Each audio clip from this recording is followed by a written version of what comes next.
دل صاحب آپ نے گفتگو سن لی, آپ اس بیچ مسکراتے بھی رہیں یقینی طور پر.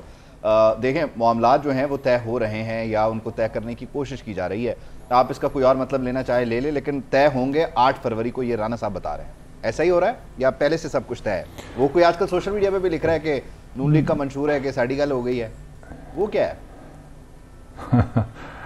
دیکھیں الیکشن سے پہلے جو ہے ایک پاور پالیٹکس ہوتی ہے, تو اس وقت نون کی پاور پالیٹکس ان ہے, اور بلاول جو ہے وہ انڈائریکٹلی کوشش تو کر رہے ہیں اس پاور پالیٹکس کا جیسچر دینے کی. جیسے انہوں نے کہا تھا کہ جو 16 مہینے کی حکومت شہباز شریف کو ملی وہ آصف زرداری کی بدولت ملی تھی, اور انہوں نے بنوائی تھی. اگر وہ ان کی حکومت بنوا سکتے ہیں تو وہ اپنی حکومت بھی بنوا سکتے ہیں. تو یہ تو اب جو جیسچر دے رہا ہے, جس طرح کی سیاست پاکستان میں ہمیشہ سے رہی ہے, 75 سال سے ہم یہی تماشا دیکھتے ہیں الیکشن سے پہلے. اس وقت نون لیگ جو ہے کا پورا بھار جو ہے وہ نون لیگ کی طرف ہے, تو اس لیے ہواؤں کا رخ یقینی طور پہ بدل چکا ہے. اور کے پی میں بھی ہمیں جو ہے آنے والے دنوں میں نظر آئے گا, خاص طور پہ سندھ کے اندر جو ہے وہ ایک الیکٹیبلز کی بڑی تعداد جو ہے وہ نون میں شامل ہونے کا ارادہ رکھتی ہے. اور دوسرا, جب آپ 2018 کے الیکشن پہ ذرا نظر ڈالیں تو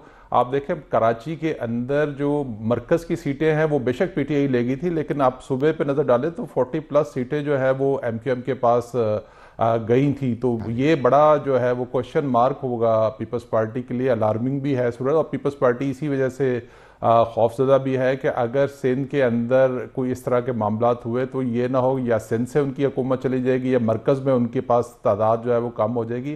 یہ تو پاور پالیٹکس ابھی سٹارٹ ہوئی ہے, وقت کے ساتھ ساتھ اس میں مزید جو ہے وہ اتحاد جو ہے وہ ہونے جا رہے ہیں, چاہے وہ سندھ میں ہوں چاہے کے پی میں ہوں.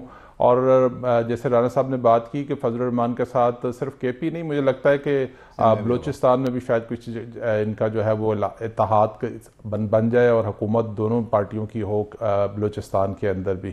جی چلیں دیکھ لیتے ہیں کہ کہاں کہاں کون کون مل کے میاں صاحب کی حکومت بنوائے گا. عادل صاحب, آپ نے کہا کہ سندھ میں جیسے وہ متحدہ قومی موومنٹ کی کراچی سے سیٹیں نہیں تھیں, پھر انہیں 40 سیٹیں دے دی گئیں سندھ اسمبلی میں, تو آپ سمجھتے ہیں کہ یہ اس لیے تھا کہ وہ جو کراچی کا زخم تھا اس کو کچھ ہلکا کر لیا جائے؟ کیونکہ ان ٹوٹیلٹی تو پھر ہم پورے الیکشن پروسیس کو ہی ایک سوالیہ نظر سے ہی دیکھتے ہیں نا, تو ہم یہ تو نہیں کہہ سکتے کہ میرٹ پر ایم کیو ایم جیت گئی تھی, کیونکہ آپ بھی جانتے ہیں کہ میرپور اور حیدرآباد کے علاوہ ایم کیو ایم کہاں ہے سندھ میں.